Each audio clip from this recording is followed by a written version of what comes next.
नमस्कार, बहुत स्वागत है आपका स्वदेश न्यूज में। मैं हूं आपके साथ अंशुल शर्मा। आप देख रहे हैं अधर्मी भविष्य। दरअसल रूस यूक्रेन युद्ध के चलते अपनी पढ़ाई बीच में ही छोड़कर हजारों की संख्या में भारत लौटे मेडिकल छात्रों का भविष्य अब खतरे में पड़ गया है। दरअसल इन छात्रों को भारत के मेडिकल कॉलेज में दाखिला नहीं मिल सकेगा। बीते दिनों केंद्र सरकार की ओर से अब इस बारे में लोकसभा में जानकारी दी गई है। केंद्रीय राज्य स्वास्थ्य मंत्री भारती पवार ने लोकसभा में एक प्रश्न के लिखित उत्तर में बताया कि नेशनल मेडिकल कमीशन ने इसकी अनुमति नहीं दी है और एनएमसी की मंजूरी के बिना यूक्रेन से लौटे मेडिकल स्टूडेंट्स को ना तो किसी भारतीय मेडिकल कॉलेज में ट्रांसफर मिल सकेगा और ना ही इन्हें एकोमोडेट किया जा सकेगा। केंद्रीय राज्य मंत्री भारती प्रवीण पवार ने लोकसभा में बताया कि इंडियन मेडिकल काउंसलिंग एक्ट 1956 और नेशनल मेडिकल कमीशन एक्ट 2019 में ऐसा कोई प्रावधान नहीं है जिसके तहत विदेश से लौटे मेडिकल स्टूडेंट्स को भारत के मेडिकल कॉलेज में ट्रांसफर किया जा सके। इसलिए अपने मेडिकल कॉलेज में इन स्टूडेंट्स को जगह देने और राज्यों के फैसले को एनएमसी ने मंजूरी नहीं दी है। हालांकि 29 अप्रैल को सुप्रीम कोर्ट ने एनएमसी को निर्देश दिया है कि वो युद्ध और महामारी से प्रभावित इन स्टूडेंट्स की भारत के मेडिकल कॉलेज में ट्रेनिंग के लिए योजना बनाए। इसके लिए एक कोर्ट ने आयोग को 2 महीने का समय भी दिया था। मार्च में जारी एक सर्कुलर में एनएमसी ने निर्देश से लौटे इन स्टूडेंट्स को भारत में अपनी इंटर्नशिप पूरी करने की छूट दी गई थी, बशर्ते वो एफएमजीई एग्जाम क्लियर कर ले। अब सवाल यह है कि वापस लौटे छात्रों का भविष्य क्या होगा, क्योंकि रूस और यूक्रेन के बीच युद्ध अभी तक जारी है। अब वहां हालात कब सामान्य होंगे इसका किसी को पता नहीं है। छात्रों की मुश्किल सिर्फ इतनी नहीं है कि उन्हें एडमिशन नहीं मिल रहा है, बल्कि उन्हें एजुकेशन लोन लौटाने की भी चिंता है, क्योंकि एक जानकारी के मुताबिक यूक्रेन से लौटे छात्रों पर करीब 121 करोड़ का एजुकेशन लोन है। खैर, अब छात्र क्या करेंगे? क्या सरकार को कोई बीच का रास्ता निकालेगी? क्योंकि इसको लेकर छात्र लगातार प्रदर्शन भी कर रहे हैं। तो चलिए अब इस विषय पर विस्तार से चर्चा करते हैं। भारत के मेडिकल कॉलेज में अब इन छात्रों को जो है एडमिशन नहीं मिल रहा है। अब इनका भविष्य जो है वो अधर में लटक गया है, क्योंकि रूस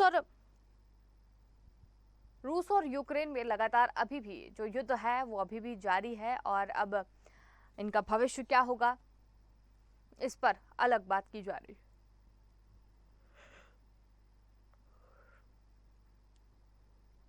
तो यूक्रेन से वापस आए छात्रों के लिए एक बुरी खबर है, जिसमें संसद में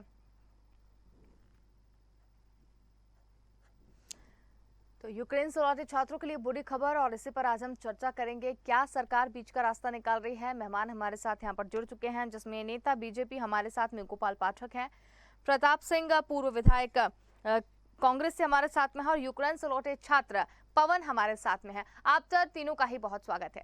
तो सबसे पहले हमारे साथ जो यूक्रेन से लौटे छात्र हैं, सबसे पहले उनका रुख करेंगे, क्योंकि उनका मत जानना सबसे ज्यादा जरूरी है कि क्या अभी समस्या जो है वो फेस कर रहे हैं वहां से लौट कर आने के बाद।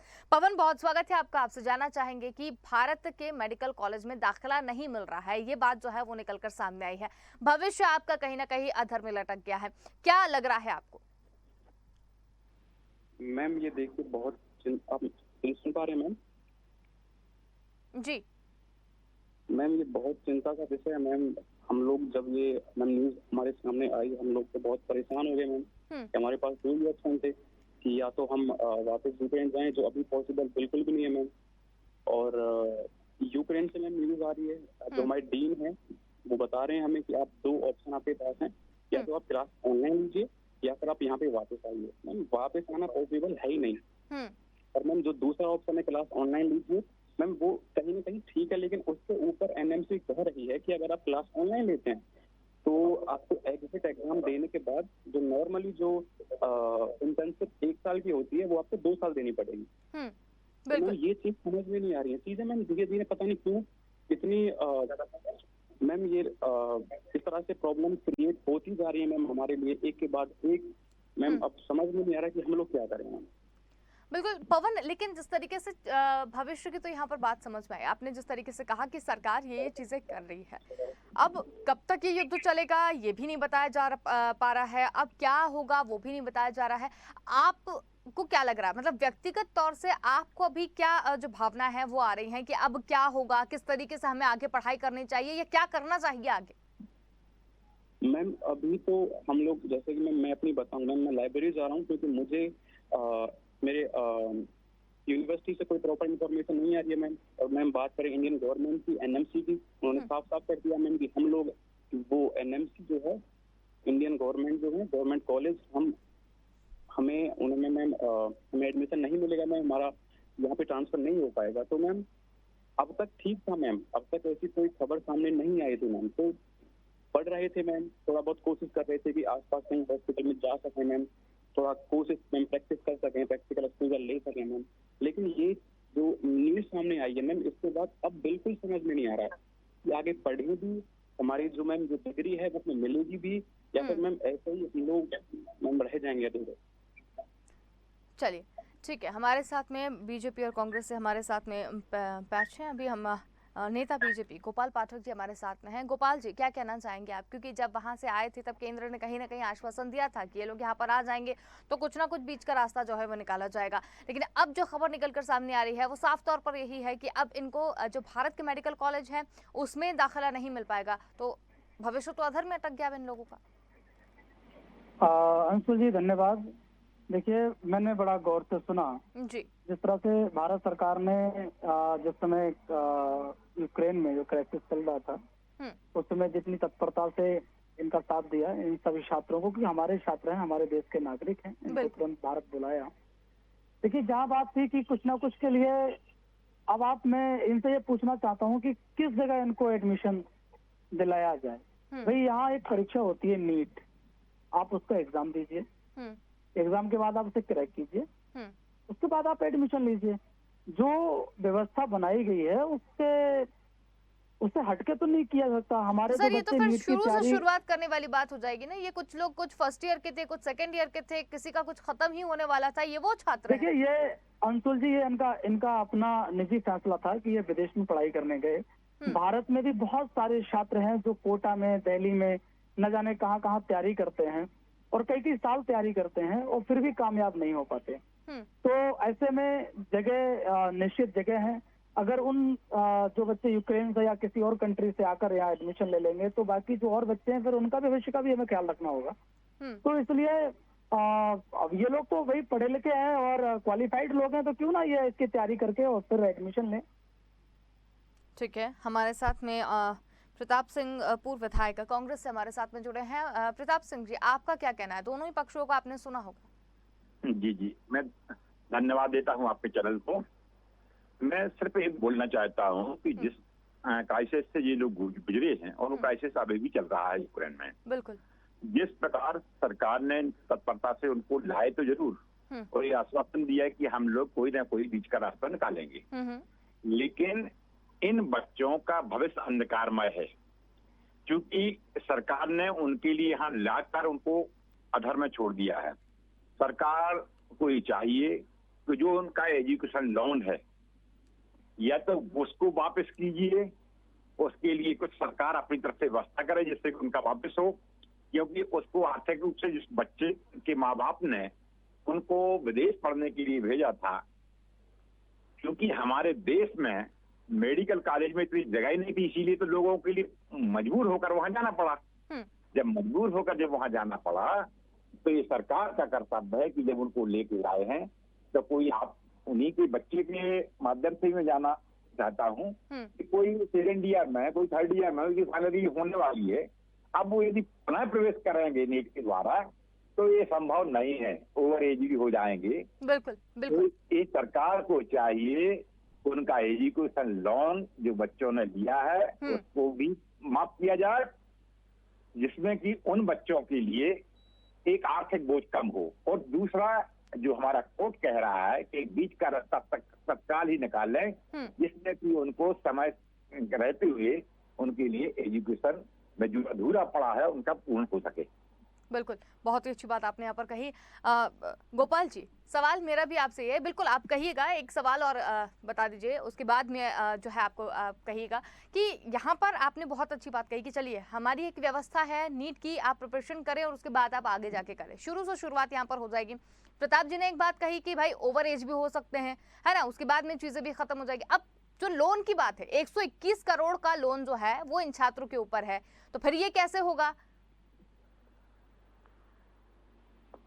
मैं अभी सुन रहा था माननीय पूर्व विधायक जी के लिए। देखिए, जिस तरह से उन्होंने ये कह रहे हैं कि जिस तरह से छात्रों को निकाल कर लाए, अब उन्हें एडजस्ट कीजिए। देखिए, मैं ये कहना चाहता हूँ कि छात्रों को एडजस्ट करें, ये कहने से पहले इन्होंने एक बात कही कि जिस तरह से छात्रों को निकाल कर लाया, मतलब इस बात पर इनको ज्यादा ध्यान नहीं गया। इनकी सरकार में इससे पहले भी कई सारी कंट्रीज में से क्राइसिस हुए, ये अपने भारतीय लोगों को निकाल भी नहीं पाए। इतना बड़ा कारनामा भारत सरकार ने कर दिखाया कि अपने छात्रों को सकुशल भारत लेकर आए, और इसके बाद जिस तरह से कहा जा रहा है कि इनको एडजस्ट किया जाए, इनको एडजस्ट करने में मना कौन कर रहा है? लेकिन भाई एक जो तरीका है, आप मुझे एक बात बताइए, अगर देश में 1 लाख सीट हैं और उनके लिए बच्चे जो 2-2, 3-3, 4-4 साल से तैयारी कर रहे हैं, क्या वो बच्चे ओवर एज नहीं होते? ठीक है ना सर, अब आपने शुरुआत में ही कहा था कि ये हमारे देश के नागरिक हैं, इनको हम लेकर आए हैं तो कुछ ना कुछ किया जाएगा। तो जब बीजेपी सरकार, केंद्र की सरकार 370 हटा सकती है, 3 तलाक पर एक चीज आती है, तो ये तो मामूली सी चीज है सर, इन लोग के लिए एडजस्ट तो किया ही जा सकता है ना, कुछ तो बीच का रास्ता निकल ही सकता है। अब शुरू से शुरुआत करने वाली चीज बिल्कुल ये तो समझ से परे है ना सर। नहीं, समझ से परे तो आपका सवाल मुझे लग रहा है अंशुल जी। आप मुझे एक बात बताइए, जो लाखों करोड़ों छात्र इसकी तैयारी करते हैं, जो कोटा में, या आप दिन पे दिन सुनते रहते होंगे कई बच्चों ने कोचिंग में सुसाइड कर लिया, जो अपना समय 5-5, 6-6 साल गुजार देते हैं, क्या वो ओवर एज नहीं होते?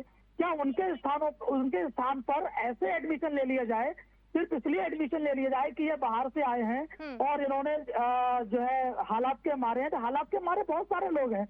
तो हम कहते हैं आप क्वालिफाइड लोग हैं, आपने इतनी तैयारी की है, ठीक है, इसका नीट निकाल कर दोबारा आप एडमिशन ठीक है। अब ये इसका जवाब ये छात्र ही देंगे सर, ठीक है ना Gopal ji? Let me complete ठीक है ना, मुझे आपका यही है ना कि शुरू से शुरुआत करते हो। इसका जवाब हम यूक्रेन के जो छात्र हैं उनसे ही ले लेते हैं। पवन जी, आप कुछ कहना चाह रहे थे?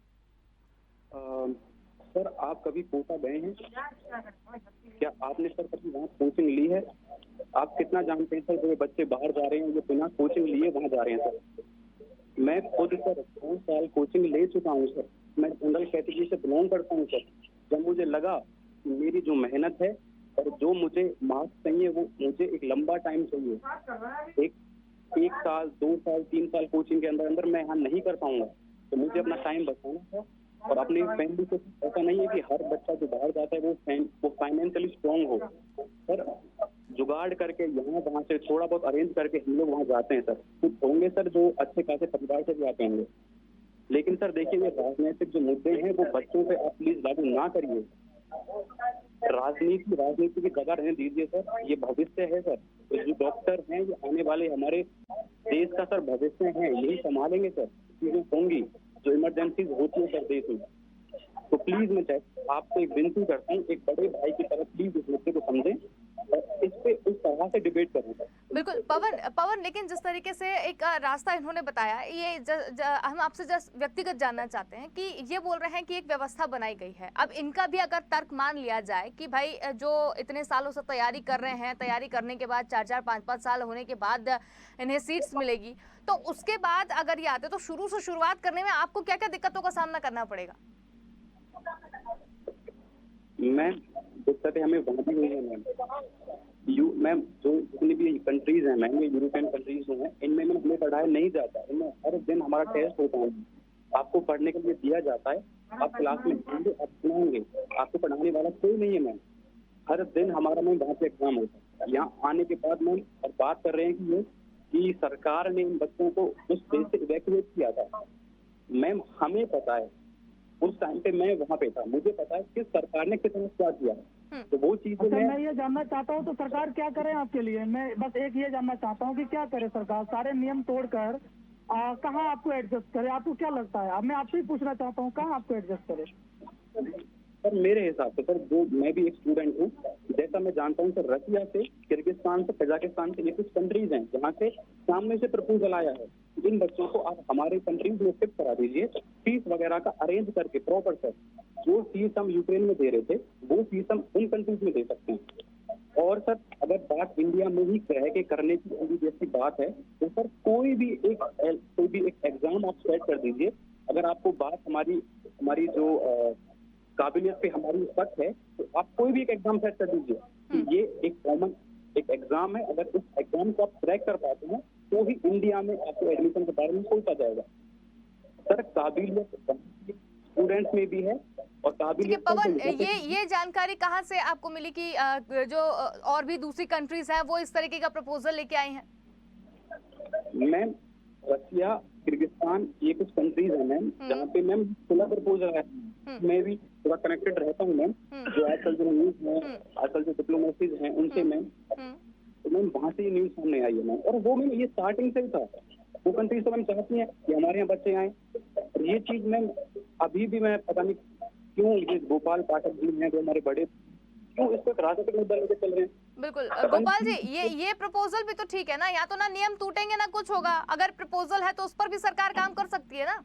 हाँ बिल्कुल, देखिए मैं इतना कहना चाहता हूँ कि ठीक है, मैंने इनको बड़ा गौर से सुना है। ये अगर ऐसा कोई प्रपोजल है इनके पास तो लिखित में कुछ ऐसा हो तो आप ये विदेश मंत्रालय के लिए आप भेजिए और उसमें कुछ ना कुछ कार्रवाई की जाएगी। आप जो भी विचार कर सकेंगे किया जाएगा। आप लिखित में आपके पास जो हो आप ये भेजिए। बिल्कुल। एक छात्र और है हमारे साथ में, हितेश, उनसे भी हम जान कर लेंगे। हितेश द्विवेदी, ये जो चीजें अभी तक निकलकर सामने आ रही हैं, क्या दिक्कतें हैं अभी आपको भी? और बहुत सारी चीजें जो हैं वो भी आई हैं, कहीं सरकार ने उन्हें भी मना कर दिया है। आपको आपके भविष्य को लेकर क्या चिंता जो है वो सता रही है? हेलो मैम, क्या मैं ऑडिबल हूँ? बिल्कुल, आप की आवाज आ रही है। जी मैम पहले मैं शुरू से बताना चाहूंगा कि किस तरीके से ये सिस्टम शुरू किया गया और किस तरीके से अब करंटली है। मैं शुरू से शुरू करना चाहूंगा अगर आप बोलें तो। बिल्कुल बिल्कुल। जी मैम, ये बात है 2002 की मैम। 2002 से पहले क्या होता था कि हमको बोला जाता था कि ना ही तो आपको कोई स्क्रीनिंग देनी है, कोई भी टेस्ट देना है, ना ही उसके लिए कोई एफिडेविट लगेगा, ना ही आपको कोई भी एलिजिबिलिटी लगेगी। करेक्ट। अब होता क्या कि 2002 की बात है, 15 मार्च 2002 को हमको बोला गया कि आपको एलिजिबिलिटी सर्टिफिकेट चाहिए होगा। और उसके बाद हुआ ये कि 2009 की बात है, हमको बोला गया कि जो भी आपकी यूनिवर्सिटीज हैं उसमें आपको WHO अप्रूव्ड होनी चाहिए और MCI अप्रूव्ड होनी चाहिए सारी यूनिवर्सिटीज। अब मैम क्या होता है, 2009 तक तो फिर भी ठीक था। अब 2010 को एक रूल आता है, उसमें बोलते कि ट्रांसफर अलाउड नहीं है। अब 2010 में जब ये बोल देते कि ट्रांसफर अलाउड नहीं है तो 2013 में एक पेटिशन डाला गया कि अगर किसी बच्चे को कोई भी समस्या आती है बीच यूनिवर्सिटी में या बीच कॉलेज में तो वो क्या करेगा, क्या वो ट्रांसफर नहीं ले सकता? तो इसलिए एक अपील डाली गई, पेटिशन डाला गया। अब वो पेटिशन जो है उस बीच ये होता क्या मैम, मैं वो बताता हूँ आपको। 16 जनवरी 2016 की बात है, ये बोला गया था कि कभी भी अगर कोई इंटरनल वॉल होता है या फिर कोई भी कैलेमिटीज होती हैं तब उस केस में क्या किया जाता है, जो भी सेंट्रल गवर्नमेंट है वो कमीशन को बोलेगी, कमीशन कुछ भी रिलैक्स करेगा स्टूडेंट्स के लिए। अब वो जो भी होगा वो कमीशन डिसाइड करेगा। मैम जो 2013 में पेटिशन डाला गया था ट्रांसफर के लिए, जो कि अलाउड नहीं था, जिसके लिए अपील डाली गई थी, उसका आंसर आता है मैम 2018 में। उसका रिजल्ट आता है कि yes you can take transfer. अब 1 मार्च 2018 को मैम एक नया रूल आ जाता है। बोलते हैं कि आपको अगर कहीं भी एडमिशन लेना है उसके लिए आपको पहले नीट क्वालिफाई होना पड़ेगा, वरना इससे पहले ये कोई भी रूल नहीं था। अब 1 मई 2018 मई के अराउंड में ही था, तो ये बात अप्रूव कर दी गई और ट्रांसफर अलाउ कर दिया गया। प्लस न्यू जो इनका रूल था नीट क्वालिफाई का, वो इनका शुरू हो गया। अब मैम 2021 नवंबर को एक नया इनका थ्योरी आती है, उसके अकॉर्डिंग इन्होंने बोला कि आपकी जो भी इंटर्नशिप है या फिर जो भी आपका थ्योरी वर्क है या फिर जो भी आपका जैसे कि आप जिस भी कॉलेज से पढ़ रहे हैं उसी से ही अटैच आपका हॉस्पिटल होना चाहिए, जिससे कि आप वहीं से ही निकलेंगे तभी ही आप माननीय हैं। अगर मान लीजिए ऐसा कुछ है कि अगर हमने मान लीजिए हॉस्पिटल कहीं और है और हम पढ़ कहीं और से रहे तब वो उसको NMC वैलिड नहीं करेगी। ठीक है। अब मैम होता क्या है कि 2018 से लेकर 2021 तक के बच्चों के लिए ट्रांसफर अलाउड है। अब आप ये बताइए क्या 2017 वाले बच्चों का क्या होगा? और जो NMC है ये लागू हुआ है आई थिंक 2018 के बाद से, जब से ये न्यू रूल्स आए। जो MCI था जब 2017 था, उनके बच्चों का क्या वो ट्रांसफर ले सकते हैं? उनके लिए कोई वो नहीं। और करंटली ये न्यूज आई थी उसके अकॉर्डिंग मैं आपको बताता हूँ, जो बोला गया था वो ये बोला गया था कि फर्स्ट एंड सेकंड ईयर के बच्चों के लिए बोला कि आप दोबारा से नीट दीजिए। Ma'am to be very honest, first year में एटलीस्ट 10 to 12 लाख लगता है। एक मिडिल क्लास की फैमिली अगर 10 to 12 लाख फर्स्ट ईयर में दे रही है, उनको ये बोला जाता है कि आप दोबारा से नीट दीजिए, तो क्या उन पर क्या बीतेगी? First thing. ठीक है। सेकेंडली अब हम अगर अपनी यूनिवर्सिटी से पूछते हैं कि आप क्या हमारे लिए कर रहे हैं, तो जो हमारी यूनिवर्सिटी से उन्होंने ये बोला है हमको कि या तो आप जहाँ पे जिस भी कॉलेज में हैं आप वहीं पे आइए, मतलब टू बी मतलब आप इसमें आइए, वॉर सिचुएशन में आइए, यूक्रेन में आइए और यहीं पे कंप्लीट करिए अगर आपकी एनएमसी अप्रूव नहीं करती है तो, या फिर आप तो ऑनलाइन पढ़िए। ऐसे में आपको क्या अभी जो है वो सबसे ज्यादा समस्या का सामना करना पड़ रहा है? क्योंकि पवन जी ने तो साफ बता दिया कि उन्हें तो भाई अपना भविष्य जो है वो अधर्म दिखाई दे रहा है। बिल्कुल मैम, हमको भी अधर्म ही दिखाई दे रहा है, क्योंकि अब हमारे पास सिर्फ 1 महीना बचा है। अब मैं आपको बताता हूँ कि अब ये जून जुलाई तो निकल गया, अब हमारे पास सिर्फ 1 महीना बचा अगस्त में। अगर इस अगस्त में मैडम कुछ भी अगर हमारी सरकार कर देती है तब तो रहेगा। क्या चाहते हैं हम सरकार से? मैं ये चाहता हूँ कि या तो आप हमको एकोमोडेट कर दीजिए, क्योंकि मैं नहीं मानता कि ऐसा अपना इंडिया किसी भी देश से कम है। मैं सच बोलूं तो हमारा देश चाहे तो कुछ भी कर सकता है, जब हमको वहां से लेके आ सकता है तो ये काम भी कर सकते हैं। ठीक है गोपाल जी, बच्चे बिल्कुल देश पर भी अपना जो है भरोसा जता रहे हैं और पूरी दुनिया को कहीं ना कहीं भरोसा है कि भारत में सारी चीजें मुमकिन है। और क्या, क्योंकि हमारे पास अब समय की भी कमी है, समय की सीमा के चलते हमें चीजें भी जो है वो कम शब्दों में खत्म करनी पड़ेगी, तो क्या कहेंगे आप? क्योंकि भरोसा आज भी सरकार पर ही है, ये कोई भी विरोध प्रदर्शन या किसी भी तरीके की चीजें नहीं चाह रहे हैं, ये अभी भी यही चाह रहे हैं कि सरकार कुछ भी कर सकती है और कहीं ना कहीं हमारा भविष्य जो है वो बचा ले। नहीं बिल्कुल, मैंने सुना और वाकई बहुत गौर से सुना, उन्होंने बहुत अच्छे से बताया। देखिए, जिस तरह से यूक्रेन का जो क्राइसिस हुआ है, भारत के ही बच्चे नहीं पूरे विश्व के बच्चे वहाँ पढ़ते थे, बहुत सारी कंट्रीज के बच्चे पढ़ते थे और सबको इस समय दिक्कत का सामना करना पड़ रहा है। लेकिन ऐसा नहीं है, जिस तरह से उन्होंने भरोसा जताया है भारत के ऊपर, जताना चाहिए। एज ए हिंदुस्तानी सबके दिल में भारत से प्रेम होता है और होना भी चाहिए। और ऐसा नहीं है, भारत सरकार लगातार अपने देशवासियों के लिए काम करती है जी। और जैसा कि आज ये बताया है, इसको लेकर भी संज्ञान लिया जाएगा। मैं भी ऊपर ट्वीट करूंगा या मेल करूंगा इस संबंध में, बिल्कुल, और जरूर कुछ ना कुछ इसका हल निकाला जाएगा। बिल्कुल, जैसा कि बताया 1-1.5 महीना है, तो ठीक है, जो भी सरकार कर सकते हैं। तो आप भी समझते हैं कि माननीय प्रधानमंत्री श्री नरेंद्र मोदी जी के नेतृत्व में जो सरकार है वो राष्ट्रवादी काम कर रही है और हर दिशा में काम कर रही है। बिल्कुल। तो निश्चित रूप से इसको भी संज्ञान में लिया जाएगा और इससे भी कुछ ना कुछ सुखद समाचार आपको मिलेगा। बिल्कुल, बहुत अच्छी बात आपने यहाँ पर कही। एक बार चलते चलते प्रताप सिंह जी से और लास्ट कमेंट लेते चलेंगे। प्रताप जी, क्या कहना चाहेंगे? 30 सेकंड में बताइएगा। बस मेरा ये कहना है कि भारत के ही बच्चे हैं, भारत के नागरिक हैं और इनकी जो व्यथा हम लोगों ने सबने सुनी है, तो इसमें अभी संसद में कभी पार्लियामेंट अभी चालू है। यदि सरकार चाहे तो इन बच्चों के लिए कोई भी कानून अभी चेंज करके इन बच्चों की भी सेटलमेंट कर सकती है। यही मेरा कहना। बिल्कुल, बहुत अच्छी बात आपने यहाँ पर कही। और पवन, बहुत अच्छी एक जानकारी आपके माध्यम से हमें भी यहाँ पर मिली है, जो आपने कहा है कि अदर कंट्री में भी हो सकता है। स्वदेश न्यूज की टीम भी कहीं ना कहीं इस और काम करने की कोशिश करेगी कि आपकी समस्या का भी समाधान जो है वो जल्द से जल्द हो जाए। हितेश, आपका भी बहुत धन्यवाद, बहुत अच्छे तरीके से आपने एक्सप्लेन किया। तो बिल्कुल हमारी भी कोशिश ये रहेगी कि आपका भी भविष्य जो है वो अधर में ना रहे।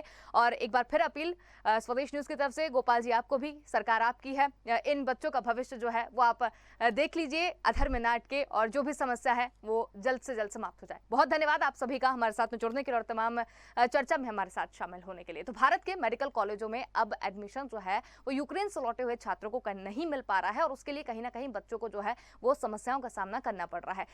ठीक है, एडमिशन यहाँ पर नहीं मिल पा रहा है, लेकिन अब उनके ऊपर दोहरी मार यह है कि उन्हें लोन भी भरना है और डिग्री भी कहीं ना कहीं हाथ से निकल जाएगी। अब सरकार क्या करेगी? आश्वासन तो दिया गया था, लेकिन अब आगे क्या होगा, क्या किया जा सकता है, इस पर क्या निकलकर सामने आएगा, ये तो आने वाला वक्त ही बताएगा। फिलहाल कर इतना ही। देखते रहिए स्वदेश न्यूज, क्योंकि सबसे पहले देश।